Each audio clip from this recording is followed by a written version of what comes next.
International criminal court ICC ఇంతకుముందే చాలా పెద్ద పెద్ద వాళ్ళకి అరెస్ట్ వారెంట్ జారీ చేసింది. ఇజ్రాయలీ ప్రైమ్ మినిస్టర్ నెతన్యాహు మీద, అదేవిధంగా రష్యన్ ప్రెసిడెంట్ పుతిన్ మీద, వీళ్ళందరి మీద అరెస్ట్ వారెంట్లు ఉన్నాయి. వీళ్ళు మాత్రం అరెస్ట్ వారెంట్ని ఎగ్జిక్యూట్ కానివ్వట్లేదు. అవసరమైతే తప్పించుకు తిరుగుతున్నారు. ఎక్కడైతే అది ఎగ్జిక్యూట్ చేస్తారో ఆ దేశాలకు వీళ్ళు అసలు వెళ్ళట్లేదన్నమాట. అయితే రీసెంట్గా ఈరోజు ఒక న్యూస్ వచ్చింది. ఫిలిప్పైన్స్ మాజీ ప్రెసిడెంట్ రోడ్రిగేజ్ దుర్తెతే ఈయన్ని అరెస్ట్ చేశారు. ఎక్కడ? మనీలాలోనే, వాళ్ళ దేశంలోనే అరెస్ట్ చేశారు. రోడ్రిగేజ్ దుర్తెతే 2016 నుంచి 2022 మధ్య ఆయన ఫిలిప్పైన్స్కి ప్రెసిడెంట్గా ఉన్నారు. ఐసీసీ ఈయన పైన అరెస్ట్ వారెంట్ ఇచ్చింది. ఎందుకు ఇచ్చిందంటే క్రైమ్స్ అగెన్స్ట్ హ్యూమానిటీ, మానవాళికి వ్యతిరేకంగా పెద్ద పెద్ద నేరాలు చేసినందుకు ఈయనకి ఇచ్చిందనమాట. ఇంటర్నేషనల్ క్రిమినల్ కోర్ట్ ఆల్రెడీ ఈ ఫిలిప్పీన్స్ మాజీ అధ్యక్షుడి పైన పెద్ద ఇన్వెస్టిగేషనే చేసింది. దాదాపు 12,000 మంది నుంచి 30,000 మంది వరకు ఈయన వల్ల ఫిలిప్పైన్స్లో చనిపోయారు. చాలామంది చంపించాడని చెప్పి ఇన్వెస్టిగేషన్లో తేలిందంట. కానీ ఈయన చెప్పే కథనం ఏంటంటే తను ప్రెసిడెంట్గా ఉన్నప్పుడు వార్ ఆన్ డ్రగ్స్, మనందరూ తెలుసు ఫిలిప్పైన్స్ ప్రాంతంలో drug trafficking, drug hubs, drug mafia చాలా ఎక్కువ ఉంటుంది అనమాట.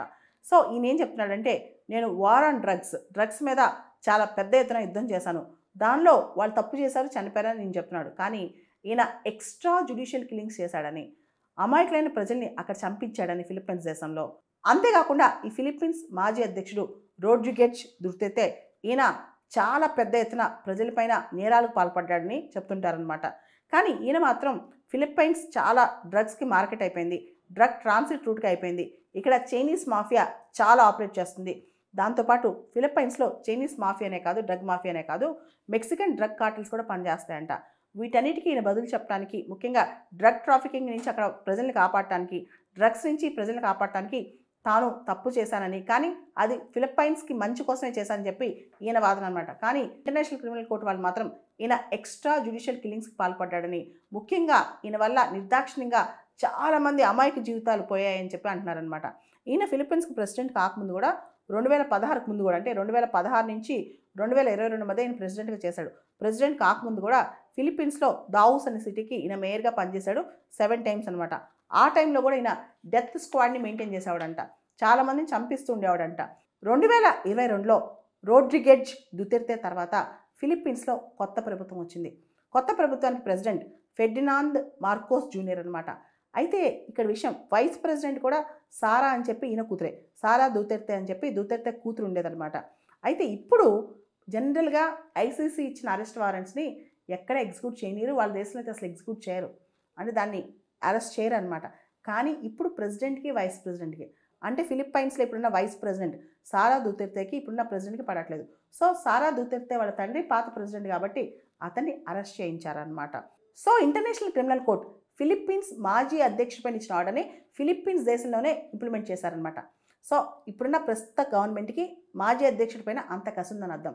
యాక్చువల్లీ ఇంటర్నేషనల్ క్రిమినల్ కోర్టులో ఫిలిప్పీన్స్ 2011లో జాయిన్ అయింది, 2019లో బయటకు వచ్చింది. అయితే ఈ క్రైమ్స్ అన్ని కూడా ఈ 2011-19 మధ్య జరిగాయి కాబట్టి తన జ్యూరిస్డిక్షన్లోకి ఈ క్రైమ్స్ వస్తాయని చెప్పి ఇంటర్నేషనల్ క్రిమినల్ కోర్ట్ భావిస్తుంది. మనందరూ తెలుసు ఇంటర్నేషనల్ క్రిమినల్ కోర్ట్ అనేది రోమ్ స్టాట్యూట్ ద్వారా ఏర్పాటైంది. దీనికి యుఎన్కి సంబంధం లేదు, ఐక్యరాజ్య సమితికి దీనికి సంబంధం లేదు, ఓన్లీ వర్కింగ్ రిలేషన్షిప్పే ఉందన్నమాట. ఇంటర్నేషనల్ క్రిమినల్ కోర్టులో grave crimes, crimes against humanity, war crimes, genocide ఇలాంటి పెద్ద పెద్ద క్రైమ్స్ని డీల్ చేస్తారనమాట. భారతదేశం కానీ అమెరికా కానీ ఈ దేశాలన్నీ కూడా ఐసీసీలో సభ్యత్వం లేదనమాట. రీసెంట్గా కూడా ఐసీసీ న్యూస్లో ఉంది, ఎందుకంటే బెంజమిన్ నెతన్యాహు పైన అరెస్ట్ వారెంట్, పుతిన్ మీద అరెస్ట్ వారెంట్ ఇలా ఇచ్చారనమాట. చాలాసార్లు ఐసీసీ ఇంటర్నేషనల్ క్రిమినల్ కోర్టు ఇచ్చిన అరెస్ట్ వారెంట్ని ఎవరు ఎగ్జిక్యూట్ చేయరు. కానీ మొదటిసారిగా ఫిలిప్పైన్స్లో ఆ దేశంలోని ఇంతకుముందు మాజీ అధ్యక్షుడినే అరెస్ట్ చేస్తారనమాట. ఇది ప్రస్తుత ప్రభుత్వానికి మాజీ అధ్యక్షుడికి ఉన్న గొడవ అనమాట. దాన్ని ఇలా ఎగ్జిక్యూట్ చేయడం జరిగింది. ఈ దిశగా దీన్ని ఎగ్జిక్యూట్ చేస్తున్నాం, అరెస్ట్ వారెంట్ని మేము ఇంప్లిమెంట్ చేస్తున్నాం అని చెప్పి ఇంటర్పోల్కి నోటీస్ కూడా వచ్చింది ప్రభుత్వం తరపు నుంచి, ఫిలిప్పైన్స్ ప్రభుత్వం తరపు నుంచి.